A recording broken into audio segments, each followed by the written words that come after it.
Gálatas capítulo 3, versículos 3 e 4. Sois vós tão insensatos que, tendo começado pelo Espírito, acabais agora pela carne? Será em vão que tenhais padecido tanto, se é que isso também foi em vão? Os leitores de Paulo exibiram seu tipo peculiar de estupidez moral e espiritual, ao suporem que o sistema de méritos humanos pudesse aperfeiçoar o que havia sido começado por meio de um princípio de ação espiritual de perfeição e de bem-estar, a saber, a vereda do Espírito Santo e o seu poder transformador. Isso os cristãos da região da galáxia já haviam experimentado, e isso já lhes ortogara dons espirituais diversos, o que não é alguma coisa sem importância, e que Paulo faz questão de destacar. A crítica do apóstolo dos gentios era sobre o caminho de retrocesso que eles estavam entrando. A pergunta de Paulo foi muito forte: sois vós tão insensatos? Mais uma vez, o apóstolo aponta para o fato de que os seus leitores estavam agindo com falta de entendimento, lhes chamando de insensatos, e agora de forma mais intensa ainda.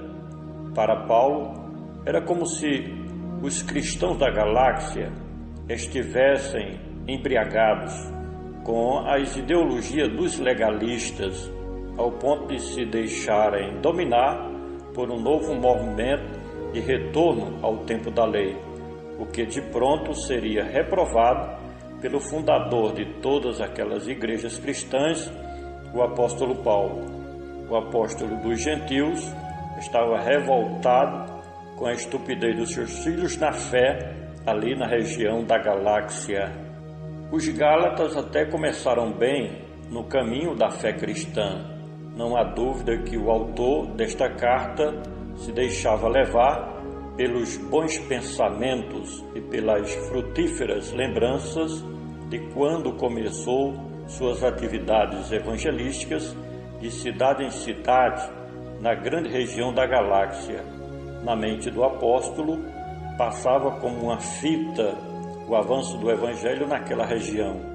Não tinha como fugir da mente de Paulo, como Deus o tinha usado com a pregação do Evangelho e a forma gloriosa de como aquele povo se convertera ao reino de Cristo, sendo transformados em novas criaturas pelo poder da pregação. Mas isso foi só no começo daquelas igrejas. Em outras partes dos seus escritos, o apóstolo dos gentios condiciona a antiga aliança e as ordenanças da legislação de Moisés ao que ele chama de letra morta, que não tem sentimento, porque só tem o papel de exigir dos seus prosélitos. Já a nova dispensação da graça de Deus, pela fé em Cristo, é algo vivo, porque é posta em prática pelo Espírito Santo de Deus. Há, portanto, um grande contraste entre as duas dispensações, em que a primeira se tornou em um código de letras com exigências impraticáveis, enquanto que a nova aliança da graça de Deus estava em plena ação, uma vez que o Espírito de Deus estava sendo derramado abundantemente sobre os remidos de Cristo. Com o passar do tempo, se percebe que os seguidores do Evangelho foram influenciados negativamente pelos líderes legalistas, ao ponto de deixarem a ação do Espírito de Deus pelas obras da carne. O começo do Evangelho de Cristo nas igrejas da galáxia teve como movimento inicial o derramamento do Espírito Santo, com os muitos dons espirituais e ministeriais, mas agora com a influência dos judaizantes e dos cristãos legalistas de Jerusalém, em vez de progredirem, os cristãos daquela região estavam regredindo, voltando a serem pessoas carnais, abandonando a influência do Espírito Santo. Para Paulo, a velha dispensação era absolutamente terrena, levando, portanto, os seus seguidores a serem praticantes das obras da carne.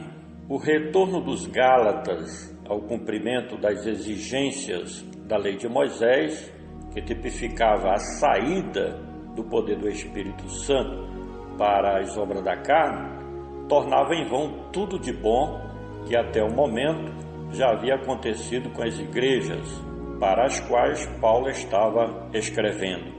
A invasão dos campos transculturais conquistados pelo apóstolo dos gentios, pelos judaizantes e os cristãos legalistas de Jerusalém, anulava tudo o que Paulo já havia feito.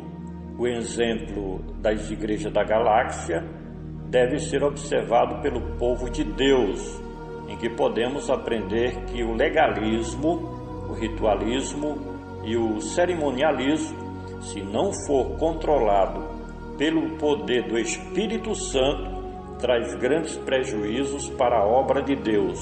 Se faz necessário ter muito cuidado nesta área. No começo dos trabalhos naquela região, Paulo deixa transparecer que os seus filhos na fé tiveram que passar por muitas tribulações para se firmarem na fé. Tanto o apóstolo dos gentios sofreu muito para idealizar seus trabalhos evangelísticos naquela região, quanto da mesma forma os que se convertiam ao cristianismo nesta mesma época em todos os lugares onde o Império Romano dominava. Converter-se ao cristianismo era sinônimo de perseguição, prisão e até morte. O retorno dos irmãos ao legalismo judaico era para Paulo ter padecido e trabalhado em vão naquela região, o que poderia até acabar com a Igreja de Cristo naquele lugar. Tristeza era o que dominava o coração de Paulo, por saber que seus trabalhos poderiam terminar em nada.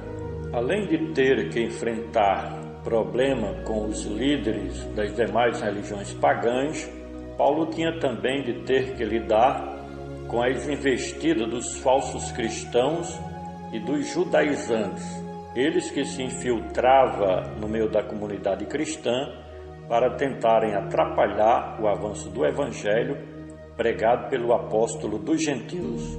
Se os leitores de Paulo voltassem ao judaísmo, seus trabalhos se tornariam nulos e as igrejas se desviariam da graça de Deus.